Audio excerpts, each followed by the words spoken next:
Fala pessoal, aqui é o Bruno Gritti da Start Course e no vídeo de hoje a gente vai começar a mexer com Bootstrap. Para quem já sabe mexer com CSS, o Bootstrap é muito simples. Você vai usar classes que já vêm prontas, simplesmente importando elas de um arquivo externo. Eu estou aqui no Visual Studio, a gente vai começar criando um arquivo de HTML. Quem está usando o Visual Studio também, você pode digitar um ponto de exclamação, ele já vai dar um template pronto com a head e a body que você precisa. E vai importar as classes tanto de JavaScript quanto de CSS.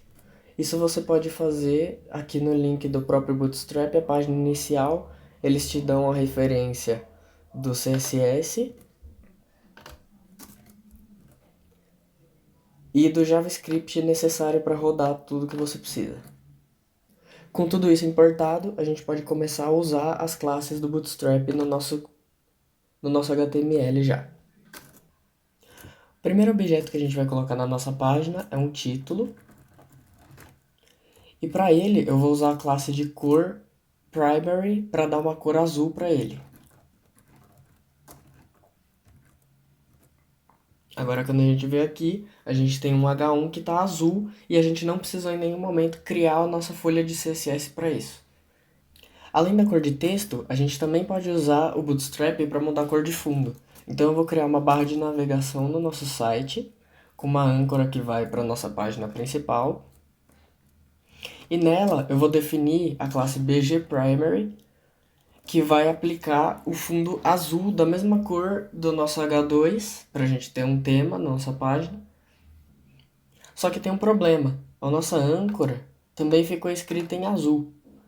A gente precisa aplicar uma classe de cor de texto para mudar ela para branca, e a gente faz isso com a text white. Agora quando a gente salva, ela está branca e está se destacando do fundo como a gente quer. Só que eu tô achando essa nossa barra de navegação muito estreita. Então outra coisa que a gente pode usar o Bootstrap para alterar é os nossos paddings e margens. O padding e o margem pode ser definido como um todo ou individualmente. A gente aqui vai definir como um todo, usando só o P, hífen e um número que pode ir de 0 a 5. Então quando a gente salva, agora a nossa barra tem um espaçamento maior. Além do padding, a gente também consegue mudar a margem. Então, como eu achei nosso título muito grudado na barra de navegação, eu vou colocar uma margem nele, de 3 também, para ele se distanciar e ficar mais em evidência. Além desses elementos mais decorativos, a gente pode usar o Bootstrap também para efetivamente mudar o nosso layout, alterando a largura dos objetos, por exemplo. Então eu vou criar um parágrafo aqui, e o Visual Studio tem um lorem ipsum por padrão que você pode colocar para ocupar espaço. E vocês podem ver que agora ele está ocupando toda a largura da tela. Ele só não ocupou até o fim por causa da quebra de texto. Mas uma linha muito grande assim acaba atrapalhando na leitura. Então uma coisa que a gente pode fazer é quebrar isso na metade com a classe W50, que vai fazer com que esse parágrafo ocupe só 50% da largura da nossa tela. E aí, para deixar ele igual ao nosso título, a gente também vai colocar o padding 3 aqui para que tudo fique alinhado. Essa classe de largura, ela se divide em 4. Então você pode ter objetos de largura 25%, 50%, 75% ou 100%. Se algum objeto que você colocar na tela não ocupar a largura 100% automaticamente, você pode definir e forçar que ele ocupe com a classe W100.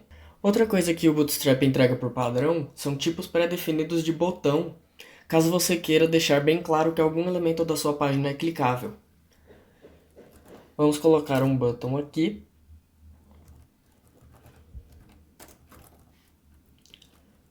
E o Bootstrap tem a classe pré-definida btn de button, que vai fazer com que esse botão, quando o mouse passa em cima, fique com a mãozinha indicando que é clicável. E do mesmo jeito que o texto e o background têm variáveis de cor, o botão também. Então a gente tem a classe button primary, que vai deixar esse botão azul. E a classe button, além de fazer ele ficar clicável com a mãozinha aparecendo, ela também varia um pouquinho a cor de fundo para mostrar, para dar mais ênfase de que é um elemento clicável. Vamos usar aquele artifício de aplicar uma classe para um lado específico para colocar uma margem só do lado esquerdo desse botão.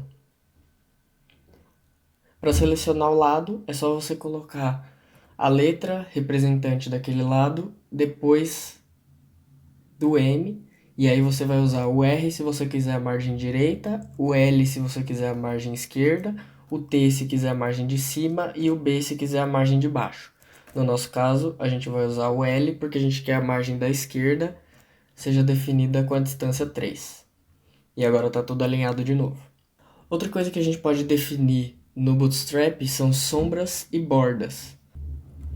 Então a gente vai criar uma outra div aqui embaixo com mais um texto de demonstração. Vamos demonstrar colocando uma borda nessa div. Você pode usar a classe border. E quando você atualiza, agora ele tem uma borda bem sutil em volta daquele elemento que você colocou a classe. Outra coisa que você pode fazer também junto com a borda é colocar a classe rounded para tornar o seu elemento arredondado. Aqui não dá para ver, então a gente vai colocar uma margem 3 nele também, para que ele fique mais descolado. Ele tem um pequeno raio em cada canto. Bom, além de todos esses detalhes estéticos, a gente pode usar o Bootstrap para definir o nosso layout com o grid dele. Para isso, a gente vai usar o Bootstrap e transformar o nosso layout como se fosse uma tabela. Vamos supor que ao invés de um texto embaixo do outro, eu quero que eles fiquem lado a lado e eu vou usar o grid para isso. Então a gente vai voltar aqui no nosso código. Embaixo do nosso H1, a gente vai criar uma div e vai dar uma class row para ela. Row é uma fileira, como se fosse a tr de uma tabela no HTML. E dentro de uma row, você pode definir classes col de column, que são as colunas que vão ficar dentro da nossa tabela. Aqui no caso, cada texto vai ter a sua largura. Então vamos jogar isso aqui para dentro. Eu vou trocar esse aqui, ao invés de um P, eu vou colocar uma div. E vou apagar essas classes. Agora você pode ver que ainda não aconteceu nada. Eles só voltaram ao normal. E agora a gente vai definir a nossa classe col. Dentro da mesma classe você já define que ela é uma coluna e define a largura que essa coluna vai ocupar dentro da tabela. No Bootstrap, uma coluna pode tomar desde 0, se você quiser ocultar ela, até 12 é a largura total. O Bootstrap sempre vai trabalhar com colunas que somem uma largura de 12, porque foi o número que eles descobriram que é o mais versátil para você poder fazer vários tipos de combinação dentro do seu layout. Como aqui a gente quer dividir metade e metade, a gente vai usar o col 6, porque como o nosso máximo é 12, se a gente usar o 6, ela vai tomar metade do nosso espaço. Vamos fazer isso para a segunda também. Cada uma está ocupando metade da fileira que a gente definiu.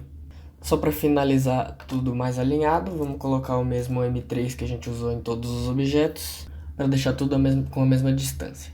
Bom, essa foi a nossa aula de Bootstrap. Na segunda parte, a gente vai usar os breakpoints do Bootstrap para que o nosso layout se adapte e seja responsivo de acordo com a tela que ele é mostrado.